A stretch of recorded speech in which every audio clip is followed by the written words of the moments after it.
right, well, my name is Bakko. I'm from Decibel Geek Podcast. I'm a writer there, and you, of course, are Marty from Bobaflex. Nice to meet you. Thanks for giving me some of your time tonight. Thanks for having me. Welcome to Minnesota. Thanks for having us back. I love it here. So you've been here a bit. Mm-hmm. Now, you were mentioning you've been here in the wintertime. Any weird stuff going on as far as like getting stuck in a ditch or anything like that? The very first time we came to Minnesota, I mean, probably 13 years ago, this huge storm came through and all these rigs were like flipped over on their sides. And our little van is just cruising through this crazy snowstorm and all these rigs. I mean, for as far as you can see, I'd say probably 40 or 50 rigs were all like flipped over on the sides of the highway.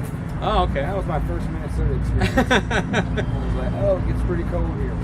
And you and your brother started the band. Is that like '98? Is that what I read my brother and I and the drummer Tommy, yeah, they're the three original guys left. Okay. Yep. Now, you got a new record and stuff coming out, but July 17th. You're literally a descendant of the McCoy from the Hatfield to McCoy. Absolutely. Is it like goofy at family reunions or anything like that? Actually, my family's amazing, and we meet a lot of Hatfields out there on the road, and it's kind of funny now. We don't fight each other anymore. I mean, we're all kind of like, hey, we used to kick each other's ass.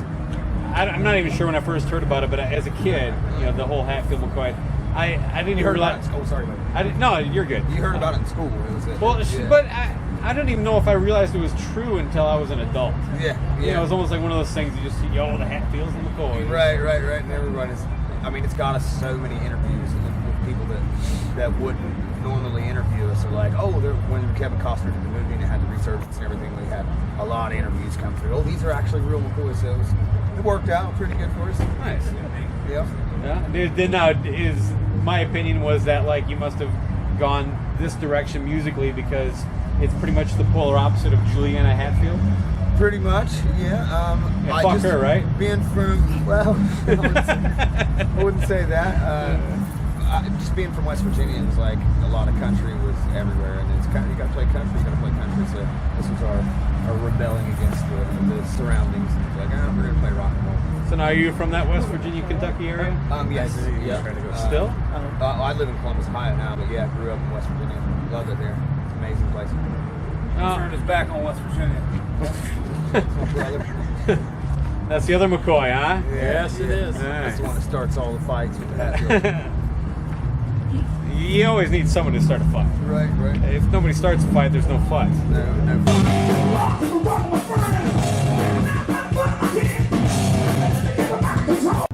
You've had quite a tumultuous trip.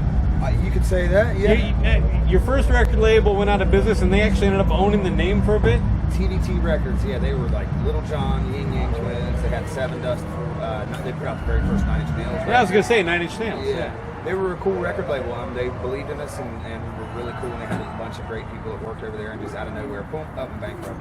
One of our records came out, Tales from Dirt Town, and they were like, we're going to show that we can bring rock back, because they'd done the rap thing, and we were like, this is great, you know, that we're got a label behind us that's really going to believe in us, and they have an axe, not an axe to grind, but a chip on their shoulder about, hey, we can come back and do this rock thing, and we're going to prove it with Bobaflex. And it was like, fingers crossed, this is a dream come true, and they went bankrupt the day that our album came out. So it was definitely a bummer. How did they end up with? Well, when a record label goes into bankruptcy, it is a total cluster. Nobody knows. So it wasn't like an intentional thing. No, actually the bank owned us, and then Orchard Music bought the whole catalog. So, but for the longest time, the bank owned us, and we had to get a bankruptcy lawyer and a regular attorney, and it was a nightmare. And nobody knew what was going on. One day, you're free, and then the next day, well, actually, you're not. So how did you? Went on forever. Were you able to perform as Bobaflex? Yeah, we were able to perform, but we weren't able to sell any music or anything for about 2 years. So we toured and sold T-shirts, and then finally got out of the bankruptcy thing and released the EP Chemical Valley, and that song "Bury Me With My Guns" blew up. Yeah. I was like, oh, thank God. It was a scary time. Great song. Thanks. I thought it was over, though. I was like, we're never getting out of this. We did. Now, what year would that have been around where you started to get? About 2010, probably 2010. Okay. Well, yeah, so it was a big chunk of time. Yes, it was. I mean, like when the record label went bankrupt, I heard there was some homelessness there. Yeah, a little bit. You could call. We weren't actually didn't have our own apartments and things like we do now. It was pretty rough. I mean, just the music industry in general was rough, especially when you're starting out. When band, I mean, the days of record labels coming through and signing bands and giving them millions of dollars and blowing them up at 21 years old. I think that's over. Nice. But you know, for bands like us that have established ourselves, we get to keep all the money. So it's kind of a double-edged sword. I mean, I'd love to be on a jet plane right now and playing in front of millions and millions of people. Well, of course. But this way, we've done everything on our own. Nobody tells us what to do. We get to keep all the money. And the name Bobaflex is clearly a Star Wars tie-in? Absolutely. Yeah? No, if you started in 98, that means that was before the episode 1. I mean, how geek can I get here? Right I mean, on, right. I'm you know what with I'm... All right. Because I think in episode 2, you almost like... That's the first time that Boba Fett is actually kind of almost a symbolic hero. Right. So you're kind of cutting edge as far as We were ahead of getting the curve, on yeah. the Boba Fett is misunderstood. Absolutely. We knew. I'd Yeah. like to say we knew. We didn't know, but Yeah. I remember. That's a great name.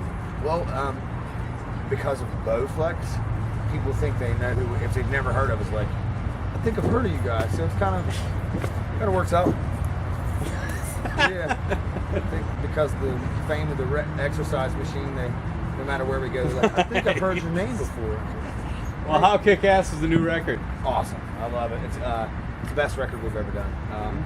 It was a lot of fun. There's some new blood in the band, and it was a really cool experience to see how excited these younger guys were and how much they showed up to practice, and it wasn't just myself and my brother and the drummer, you know, being the generals and like, you got to show up, you got to do this, you got to do that. It wasn't like that at all. It was a really nice, like a lot of energy and a lot of just a kind of felt like a young band again. Nice. Ooh, yeah.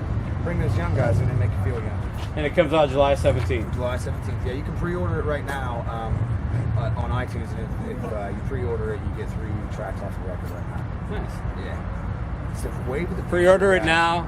3 tracks off iTunes. 3 right away. Yep. So. Instant gratification tracks. Now we just met. Obviously, I got to ask you: have you done any like standing work as like a photo model for Glenn Danzig? No. We were just talking about doing cover songs last night, and they were like, well, we should do a Danzig song. I was like, I'm not. Yeah. I said, I'm not singing it. That's all anybody says. You look like Glenn Danzig, you look like Ozzy. I'm like, I kind of was thinking it was Ian Asbury called, but I don't give that too much.